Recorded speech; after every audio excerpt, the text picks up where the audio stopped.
மரியாதைக்குரிய அன்புள்ள தாய்மார்கள், அன்பு கிராம பொதுமக்களுக்கும் இவ்விழாவை சிறப்பாக நடித்துக் கொண்டிருக்கிற அன்பு உறவுகளுக்கும் இங்கே சிறப்பான முறையில் ஒளி அமைத்துக் கொண்டிருக்கிற அன்னை பவர் ஆடியோ அன்புள்ள ஒளிபெருக்கு நிலையத்தாளர்கள் அன்புலத்திற்கும் அதில் பணியுடைய அன்பு நண்பர்களுக்கும் இந்த நாடகத்தையும் மிக சிறப்பாக அமைத்திருக்கிறேன்.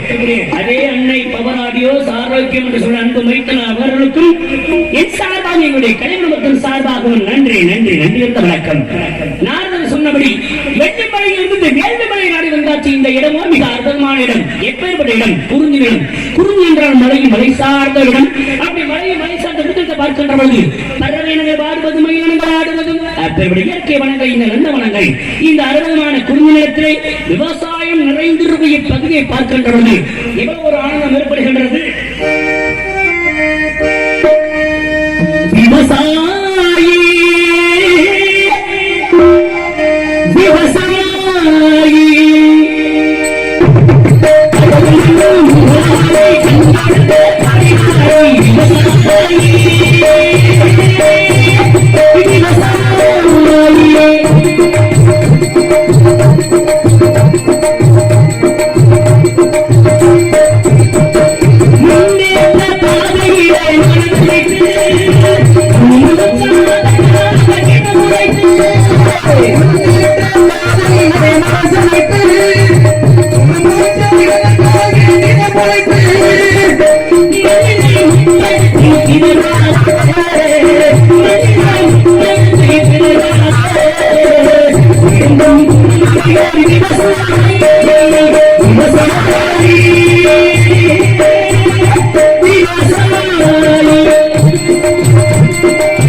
தமிழகத்தின் முதுகெலும்பு. அப்படிப்பட்ட விவசாயம் என்பது எப்போது இந்த பூவுலகில் நிலைத்திருக்க வேண்டும்.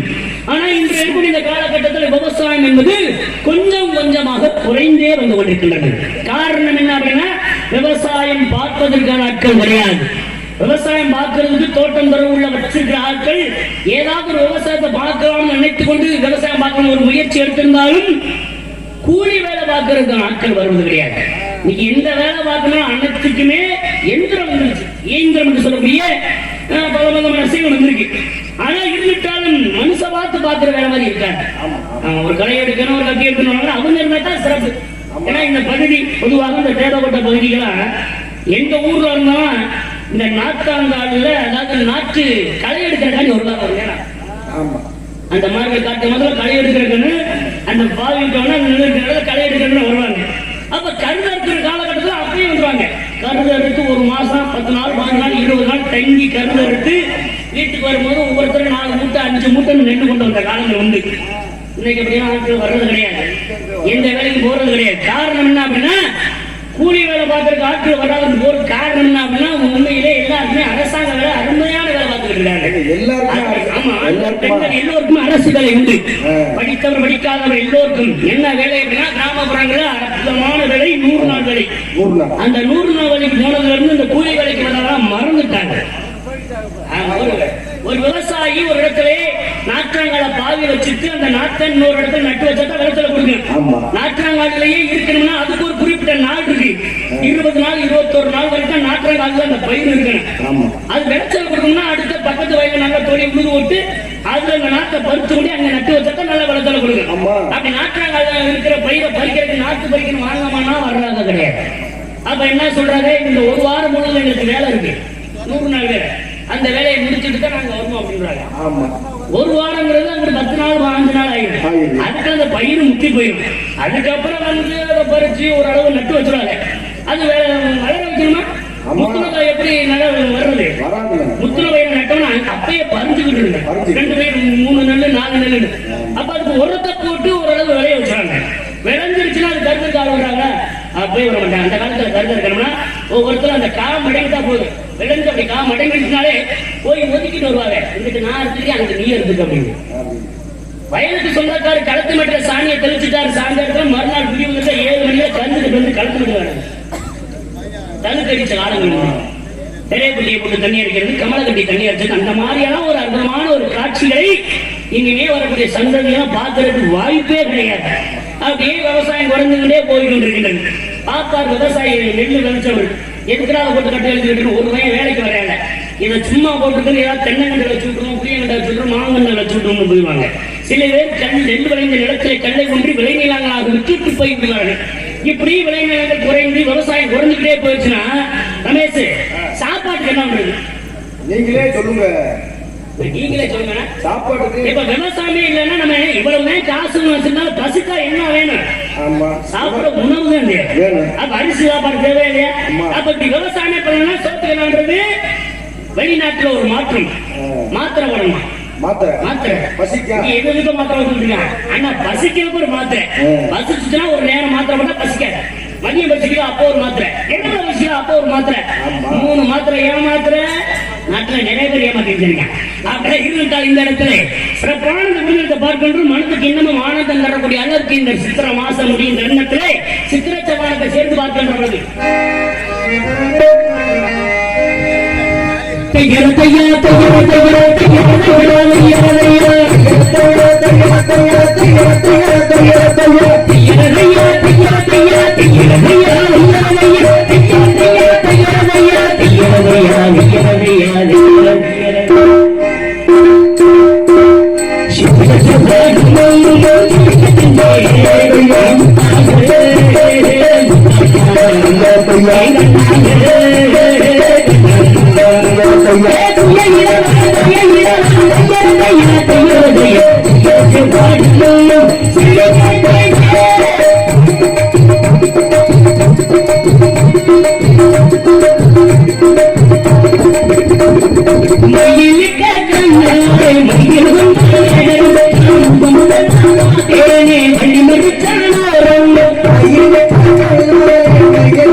வாழக்கூடிய மனிதர்கள் உயர்ந்தவர் தாழ்ந்தவர் நல்லவர் கெட்டவர் என்று எல்லா மனிதர்கள் உலகத்தில் வந்து எப்படிப்பட்ட மனிதனாக இருந்தாலும் அவருடைய வாழ்க்கையில கஷ்டங்கள் துயரங்கள் துன்பங்கள் வருவது இயல்பு.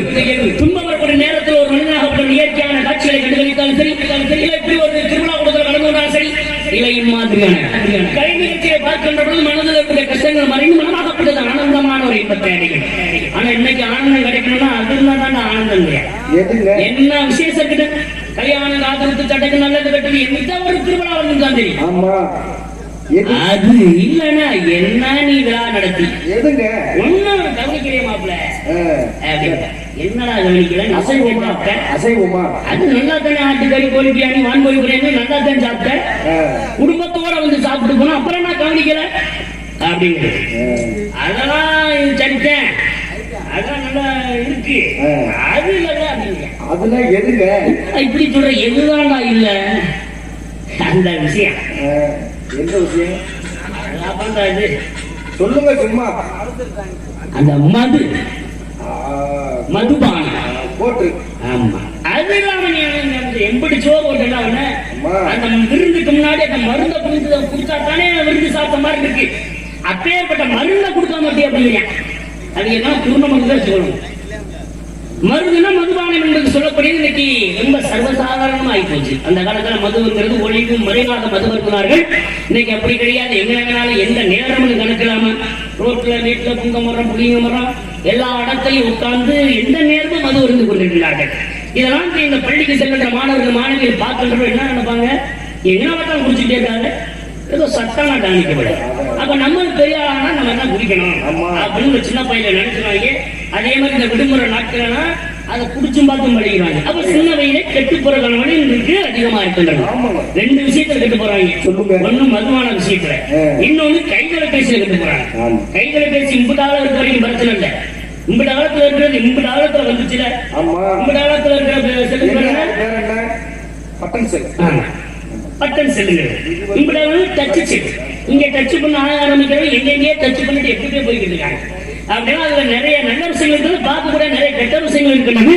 அப்படிப்பட்ட கெட்ட விஷயங்களை பார்த்து இன்னைக்கு சிறுவர்களே கெட்டு சீர்ந்து கொண்டிருக்கிறார்கள். அப்படிலாம் இந்த போக்கோட போய் இருந்துட்டால் இந்த இடத்துல சிறப்புமிக்க விதமாக பார்க்கின்ற பொழுது மனதுக்கு ரொம்ப ஆனந்தத்தை தரக்கூடிய அளவுக்கு இந்த குறுநிலத்திலே ஓடக்கூடியது பல விதமான விஷயங்கள் என்ன இருக்கு அப்படின்னா, மலை சார்ந்த இடத்துல வந்து நிற்கிறோம். அப்படி மலை சார்ந்த வந்து நிற்கக்கூடிய இந்த இடத்துல பலவிதமான மரங்கள் இருக்கு. பலவிதமான மரங்கள் இருந்தாலும் மூங்கில் மரத்துக்கு ஒரு தனி சிறப்பே இருக்கு. மூங்கில் மரம் என்பது மர வகை சார்ந்தது கிடையாது, அது புல் வகை சார்ந்தது. புல்லையே பெரிய புல் எது தெரியுமா? விஸ்கி தானே சொல்றீங்க? இல்ல 1848 இல்ல பக்காரி லம்மானா? அப்ப ஓல்டு மங்கா எங்க ஒன்று அம்மா சொல்றீங்களா? தம்பி அத சொல்லல. எங்க சுத்தினாலும் ரங்கனை சேவிக்கிற மாதிரி நான் எங்க விஷயத்தை சொல்ல, நீ மறுபடியும் அந்த இடத்துல தான் வீரன் ஒண்ணு இருக்கு, அதை சொல்றீங்களா? அதுலப்பா நான் சொல்றேன். புல் வந்து சாதாரண தரையில முளைச்சு கிடக்கிற புல், அந்த மாதிரி புல் வகையில் பெரிய புல் எது அப்படின்னா விநாயகப்பெருமானுக்கு மாலை சாத்திரம்னா அருகம்புல் மாலை. புரியுங்களா? அதே மாதிரி எந்த ஒரு கோவில் திருவிழாவா இருந்திருந்தாலும் கும்பாபிஷேகமா இருந்திருந்தாலும் அங்கே முக்கியமா பயன்படுத்தக்கூடியது தெப்பப்புல். அந்த மாதிரி புல் வகையில மூங்கில் மரம் என்பது புல் வகை சார்ந்ததுன்னு சொல்ல வந்தேன். அப்படிப்பட்ட மூங்கில் மரங்கள் இங்க அகற்றியா இருக்கக்கூடிய அந்த புல்நிலம். அங்கே வண்டுகள் குறைந்த துவாரங்கள் இருக்கும். அந்த துவாரத்திலே சென்றல் காற்று பட்டு இனிமையான நாத ஓசைகளை வரும். அந்த நாத ஓசையிலே இந்த குறுநிலத்தை வசிக்கூடியவர்கள் காதலர்கள் ஆடிப்பாடி எப்படி மகிழ்வார்கள் அப்படின்னா, மர காற்று நீலே நாதம் முத்தமிடும் தென்றலினால் முந்தாது சங்கீதம்.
இதுல பார்த்தோம்னா நீரோடைய ஓடிக்கொண்டிருக்கிறால் அதுல தண்ணி வகையில் 2 வகையான தண்ணி இருக்கு தெரியுமா?